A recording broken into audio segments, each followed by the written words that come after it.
Pain heals. Chicks dig scars. Glory lasts forever.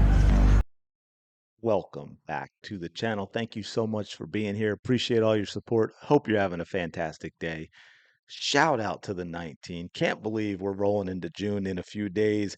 We have to talk about the ratings. They seem to be getting slow to come out, but not just about Caitlin Clark and the Indiana Fever, but of some other games as well, especially now with the injury to Caitlin Clark. And you've got a lot of Fever fans, especially after the witch hunt, the sham investigation by the WNBA, the smearing by the sports media, the non apologies, and on and on and on. A lot of Caitlin Clark fans that are saying, yeah, they're not even going to watch the Fever while Caitlin Clark's out, let alone the rest of the WNBA. And of course, there'll be a lot more Fever fans that will still watch the Fever but not watch the WNBA. So it's going to be interesting to see what happens with the ratings going forward with Caitlin Clark not playing, depending on how long she's out.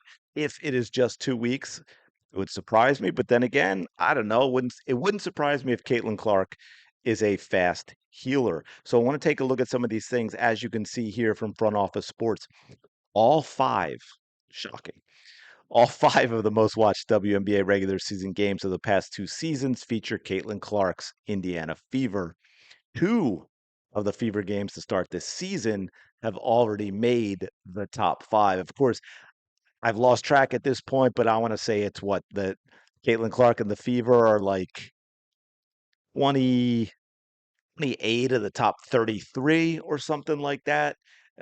And the games that did not involve them, with the exception of maybe one or two, they were lead-ins into Fever games or Fever games. They followed Fever games and people just, they turned their TV on early or they left their TV on after and so forth. So you've got, we look down, 2.7 million. That, of course, was opening night with the Chicago Sky, and then the next one with the Chicago Sky as well. Because look, it is true. Now, I don't think it's Angel Reese fans tuning in, or Unrivaled would have better numbers, but the media creation and the Angel Reese creation of this rivalry that doesn't exactly exist, I think you do get a lot of people tuning into those in particular to see how it goes because they don't I don't want to be mean, but I think you get a lot of people who are not thrilled with Angel Reese and what she's done, and they want to see what happens when they play the Indiana Fever.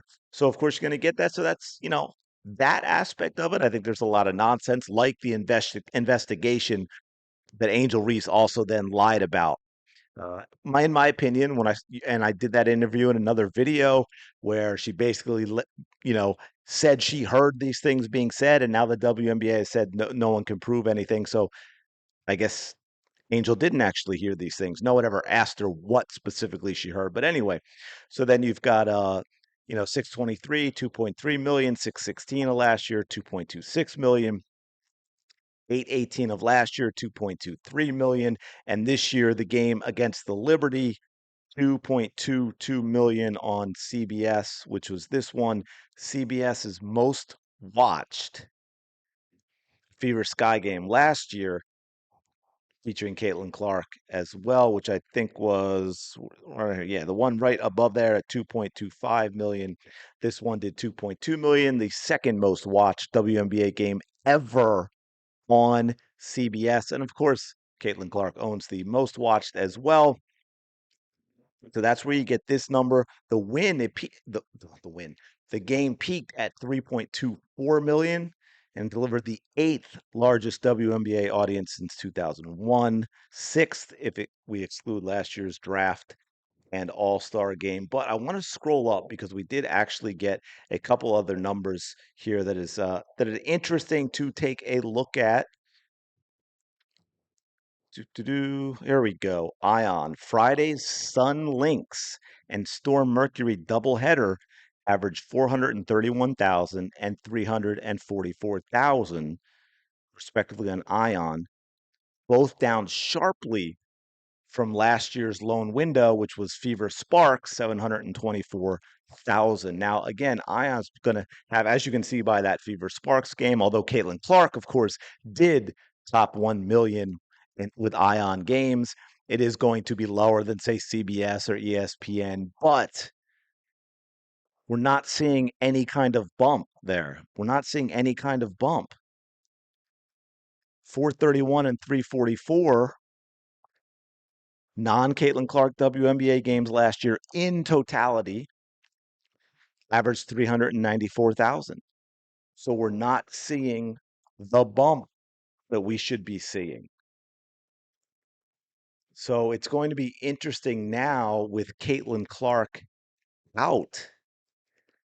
What happens to ratings for Fever games, but also for the other games? Because again, I think you get a decent number of Fever fans who were watching other games that are going to be like, no, after everything that's going on with the sham investigation and then Caitlin Clark getting hurt, and they certainly didn't like what they saw in the game against the Mystics, they're going to be tuning out of these games. And so I'm really interested to see what happens going forward. Because, like, if we look here, this is, Angel Reese, Me Too. Okay, I'm sorry, this is the wrong game. This is a different one. Wow, okay, so it's worse. I thought I had another game up, but you can see here over half the Target Center Arena in Minnesota was empty again. 7,808 fans, capacity 18,978 when they watched the Lynx beat the Seattle Storm. Williams led the Lynx while Gabby Williams, Courtney obviously, while Gabby Williams led the Storm. Minnesota is one of the most exciting teams, and McBuckets is back. I'm assuming I'm not sure who they're calling McBuckets. I'm having a brain aneurysm right now, so if I probably should know it, let me know in the comments below. So it's weird their attendance is so low, unless the Fever are in town. I know what they mean. I'm not sure if that's worded right, but I know what they mean. But what I thought I had up, actually, and I must have accidentally closed it, is this is what just happened in the Phoenix Mercury Chicago Sky game, where the Mercury beat the Sky. I won't go into all the disaster stuff of that game, but it was the same thing. And I'm trying to remember off the top of my head, but, you know, Phoenix Mercury play in a decent size arena as well. And I believe there were around 7,900. Don't quote me on that. Let me know in the comments below. It could be a little higher or a little lower, but I know it was in the 7 to 8,000 range.